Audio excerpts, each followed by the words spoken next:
Racist is an adjective, not a noun, at least according to Kevin, better known as T1J on YouTube.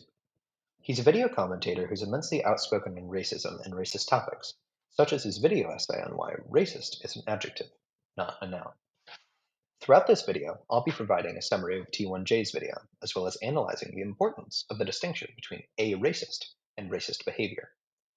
The first major idea that Kevin tackles in his video is the common belief that people fit into one of two categories, either racist or not racist. As he makes abundantly clear throughout the video, racism is not a binary, and people who are not overtly racist can still commit racist actions or offenses. He highlights this idea through subtly racist occurrences, such as when people comment on how a black person speaks so well, or when someone asks an Asian American where they're actually from. The next big idea TJ covers is the prospect of overusing the word racist.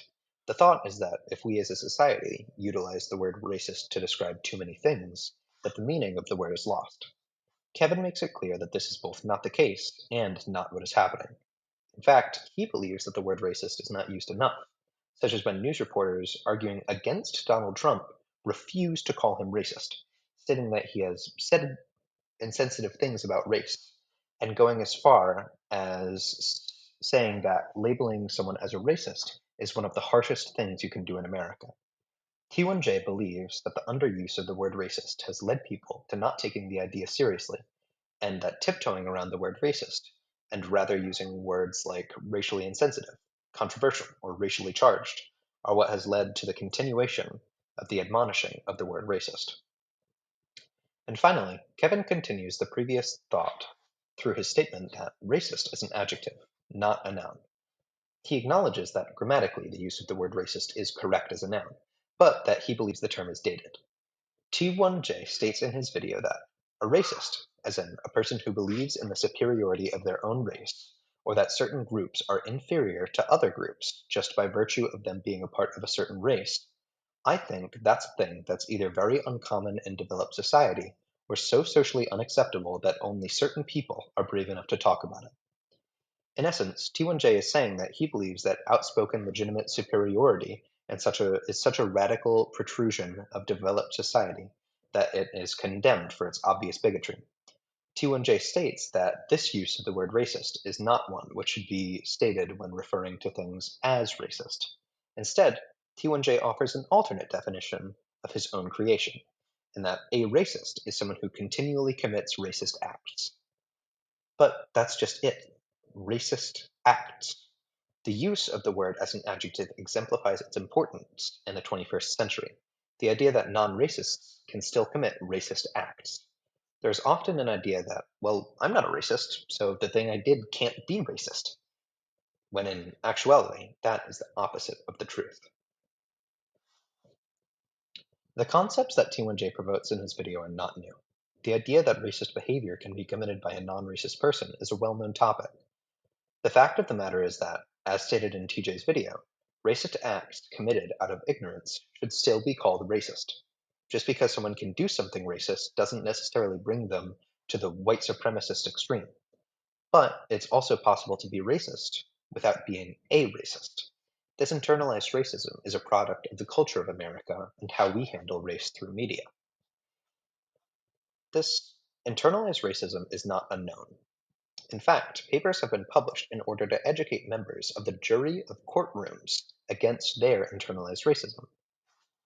This quote from Dr. Bowman signifies this research in spades. Common rhetorical techniques used by prosecutors, even those who reject racially prejudiced belief, are likely to trigger jurors' implicit biases. Effectively, this quote states that as time has gone on, it's become the common practice to incorporate ideas which trigger racist biases, despite a non-racist intention. This accrued racism is because something has been coded into us by what we were exposed to while growing up. And some people state that white people are at fault for it. The article Healing White Wounds states such with this quote. The calls for white healing pathologize white supremacy as an insidious disease afflicting white people and encourage white people to embark on a therapeutic journey of introspection and personal transformation to heal from internalized whiteness.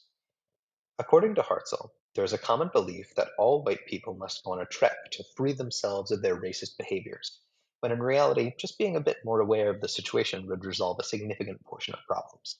Although it's important to understand that simply being aware of this internalized whiteness does not repair or fix the racist act which people have committed, nor does it entirely absolve the systemic issue.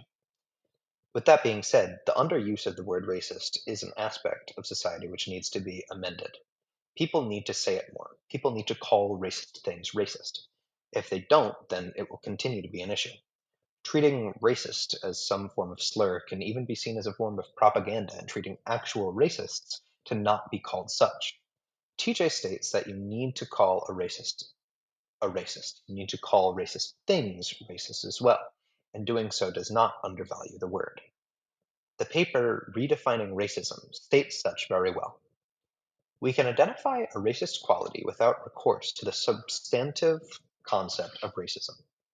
This quote, in essence, means that calling things racist and raising awareness to usage of the word racist does not give the word less meaning or subtract from the concept of racism. One might say that through the media, labeling someone as a racist, whether it is true or not, can prove to be immensely damaging to their image or career due to modern concepts of cancel culture and the like. The problem with this idea is that it's bound to the thinking that racist should be treated like a slur, whereas if it was simply used more commonly, then the impact of the word would be significantly less stigmatized. The fact of the matter is, racists do exist, but it's racist actions that serve as the actual substantial portion of racism in America. And doing things to prevent racist actions, such as standardization of the word racist as an adjective to describe said actions, is immensely important in the fight against racism.